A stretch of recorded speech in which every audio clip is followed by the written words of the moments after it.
충만한 목자 되기를 사모해야 합니다라는 제목으로 하나님 말씀 전합니다. 많은 사람들이 최근 들어서 자연재앙에 대해서 이야기 많이 하지 않습니까? 공해와 그리고 오존층의 파괴, 그리고 또 겨울임에도 불구하고 온도가 너무 많이 올라가는 자연의 어려움에 대해서 이야기하고 또 큰 재난에 대해서 많이 염려합니다. 그러나 정확히 말하면 자연의 문제라기보단 사람의 문제라는 말이 더 정확할 것입니다. 자연을 파괴하는 사람들이 우리 사람들이기 때문에 그렇죠. 개발이라는 이유 때문에 문명 문화의 발달이라는 그 인간의 이기와 욕심이 자연을 파괴하게 되고 그 결과를 지금 우리가 고스란히 경험하고 있는 것은 아닌가. 앞으로 더 심해지면 심해지겠지, 더 나아질 길은 없다, 그런 이야기들 많이 합니다. 교회도 마찬가지인 것 같습니다. 사람들이 교회가 문제가 많아, 교회가 왜 그래? 라고 말하지만 교회라는 그 말 자체도 건물이 아닌 사람들이기에 결국 교회의 문제는 사람의 문제 아니겠습니까? 때문에 아무리 큰 아름다운 예배당 건물이 있다 하더라도 그 안에서 예배드리고 신앙생활 하는 사람들이 문제면 그럼 교회가 문제죠. 그러나 아무리 작고 초라하다 할지라도 그 안에서 신앙생활을 하는 사람들이 좋으면 그러면 그 교회는 좋은 교회, 행복한 교회일 것입니다. 주님께서 이 땅에 만드시고자 하는 교회, 공동체는 무엇일까요? 바로 오늘 사도행전에 나오는 사람들의 모습을 통해서 우리에게 가르치시고자 하는 것은 무엇일까요? 성경에는요, 두 종류의 기독교인이 있습니다. 마태, 마가, 누가, 요한을 사복음서라고 말하는데요, 네 가지 복음서죠. 네 가지 복음서, 사복음서 교인이 있습니다. 예수님을 알고 예수님을 만났고 예수님과 동행했던 사람들이죠. 사복음서 사람들입니다. 그러나 그들을 통해서 주님은 교회를 세우시지 않으셨습니다. 그들을 통해서는 복음이 전해지지 않았습니다. 사복음서 교회의 교인은 그냥 예수님을 아는 사람일 뿐입니다. 진정한 교회의 시작은 이 사도행전으로부터 시작됩니다. 성령 받은 사람들을 통해서 교회는 태어났고 성령 받은 사람들을 통해서 복음이 증거됐습니다. 여러분은 사복음서 교인이십니까? 사도행전 교인이십니까? 그래서 진정한 주님의 교회가 되려면 교인이 되는 것이 아니라 그리스도인이 되려면 사도행전적 교인이 되어야 하죠. 성령 받은 그리스도인. 그래서 성령 받은 사람을 통해서 하나님께서는 교회를 완성시켜 나가시는 과정들을 기록한 말씀이 사도들의 행전인 것이죠. 성령 받은 사람들은 어떻게 교회를 세웠나. 예수님께서 승천하셔서 하늘로 올라가신 다음에 그때까지도 제자들은 이스라엘 나라가 회복할 때가 언제입니까? 걱정만 하고 있습니다. 그럴 때 예수님께서는 그 시기와 기한은 하나님께 있다. 너희들 내가 너희에게 약속한 성령 받기를 기대하고 기도하고 기다리라. 그렇게 말씀하셨습니다. 그 예수님의 명령에 순종한 하늘로 올라간 장면을 본 사람은 500여 명이나 되었지만 막상 그 말씀에 순종하여 기도했던 사람은 120여 명에 지나지 않았습니다. 그리고 그 120여 명이 성령을 받고 그들을 통하여 주님의 교회가 세워지게 된 거죠. 사람 많다고 교회 세워지는 거 아닙니다. 사람이 교회 세우는 거 아닙니다. 성령님이 세우시고 성령님이 역사하시고 성령 받은 사람들을 통해 주님의 교회는 참된 교회가 되는 거죠. 자연재앙이 문제가 아니라 사람이 문제이고 사람이 먼저이고 사람이 중요하다. 그것이 지금 우리가 이야기하는 것이라면 성경에서도 같은 말씀이에요. 성령 받은 사람이 중요하다. 성령 받은 사람을 통해 하나님은 일하신다 라고 말씀하세요. 초대교회에 성령 받은 베드로를 통해 설교를 들은 사람이 3,000명, 두 번째는 5,000명이나 주님 앞으로 돌아왔어요. 남자들의 수만 그렇다면 얼마나 많은 사람들이 교회 안에 몰려들었습니까? 이런 외적인 성장이 있었는데 문제는 내적인 문제가 생기기 시작했어요. 교회의 어려움은요, 외부적인 문제가 아닌 것 같아요. 내부적인 문제예요. 안에서 생기는 문제가 더 큰 어려움이에요.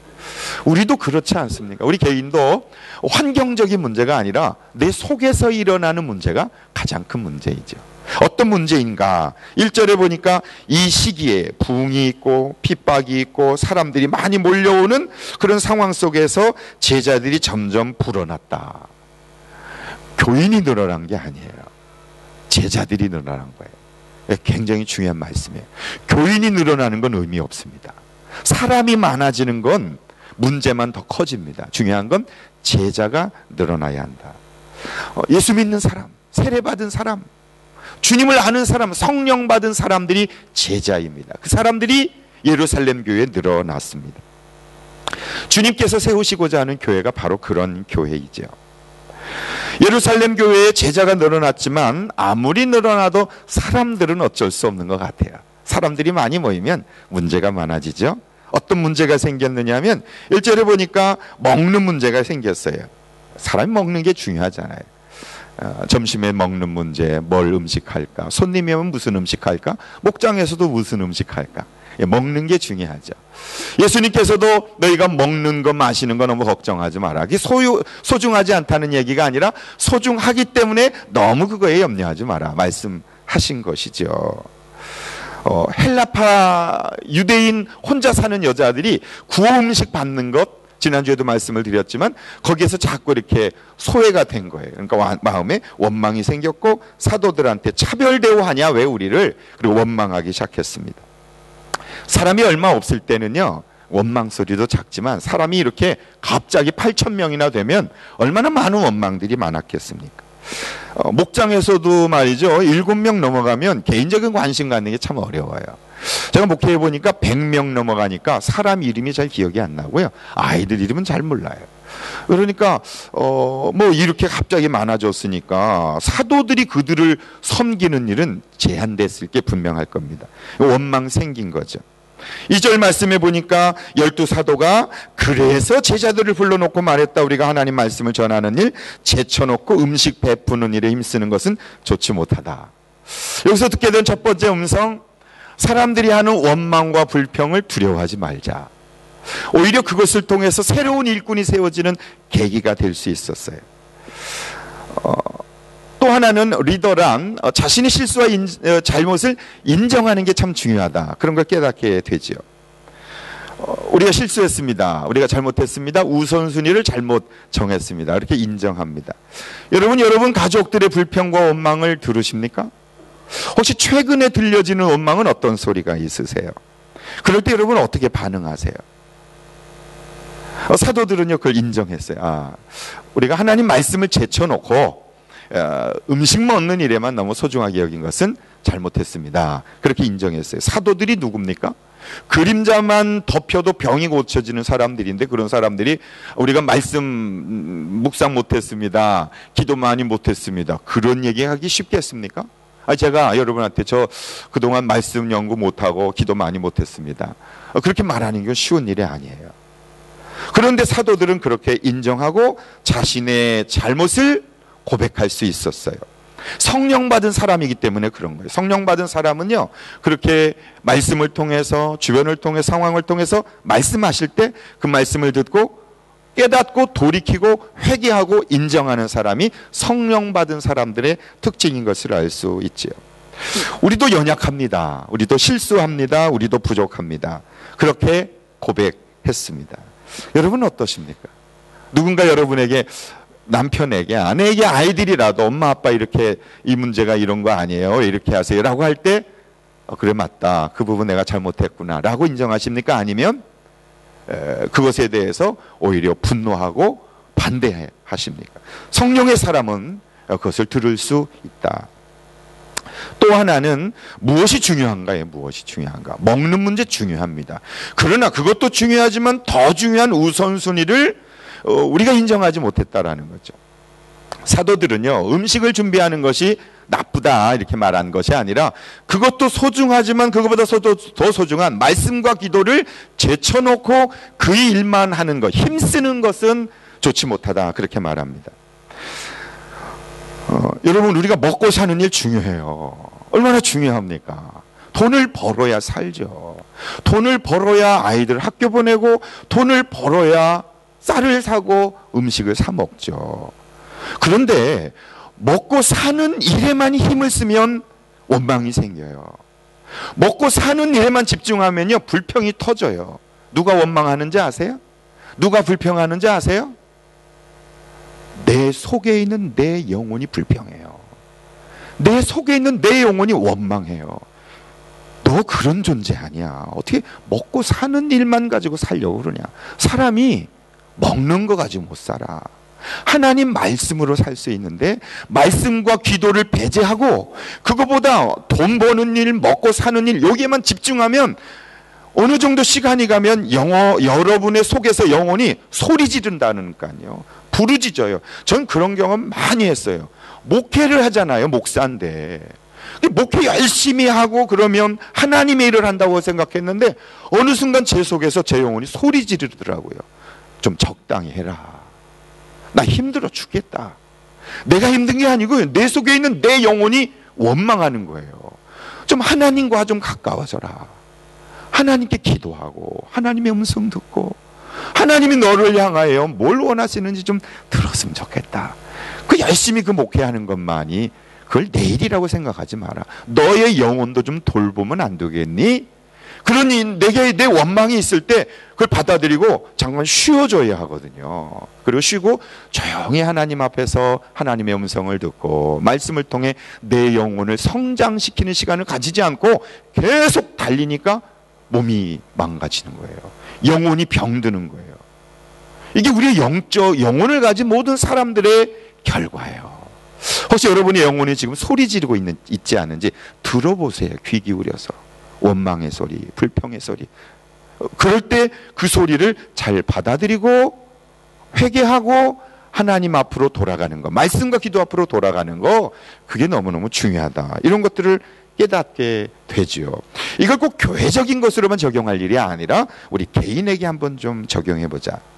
사람이 많을수록, 일이 바쁠수록, 분주할수록요, 여러분 영혼이 안에서 소리 지르는 걸 들으셔야 해요. 우리 인생에서 일어나는 대부분의 문제는 말씀과 기도를 뒤로 했기 때문에 그래요.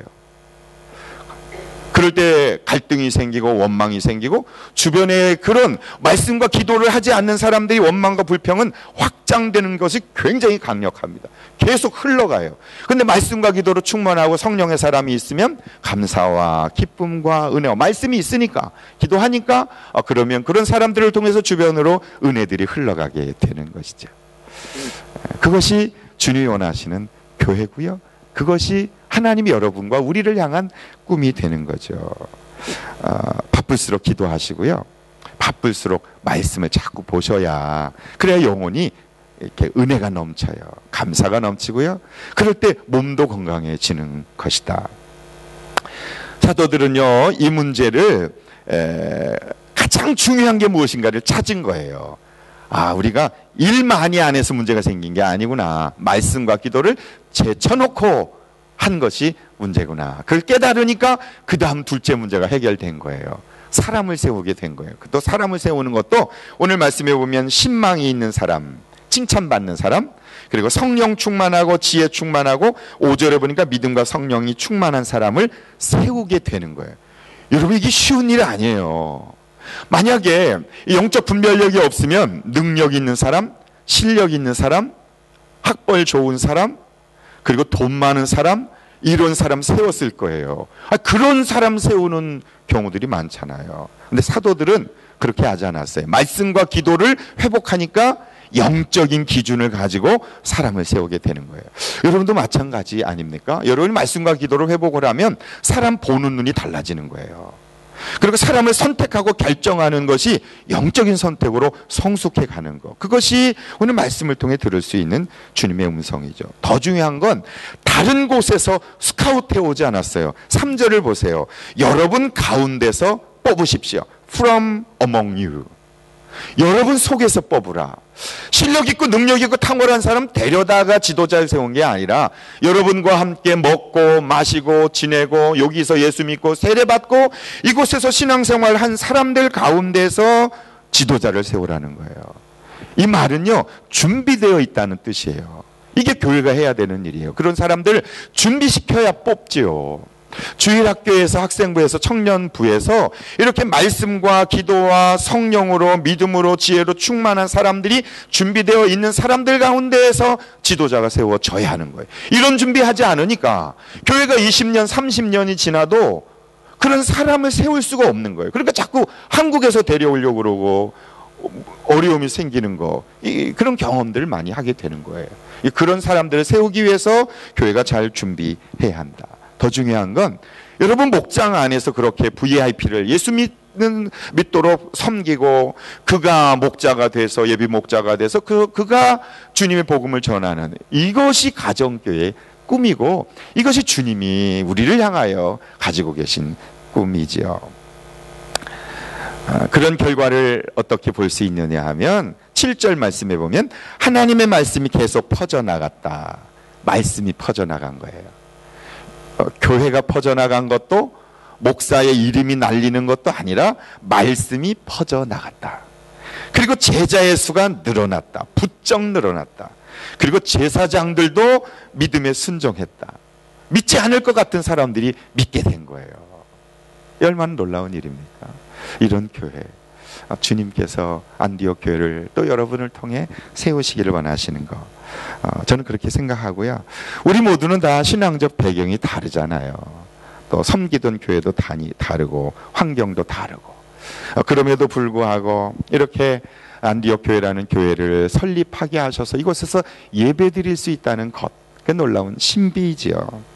그 신비 가운데서 여러분 자신을 향한 하나님의 음성을 잘 들으시고 말씀과 기도에 잘 집중하셔서 여러분을 통해서 이렇게 복음이, 말씀이 잘 주변으로 영향력이 흘러가게 되고 여러분도 또 그런 또 성령과 지혜로 충만한 목자 되기를 사모하셔서 한 번 왔다 가는 인생 가운데 영혼을 살리고 또 다른 사람을 섬길 수 있는 이 위대한 이 사명들을 함께 나눌 수 있으면 참 좋겠다, 그런 마음이 있습니다. 기도하시겠습니다. 하나님 아버지.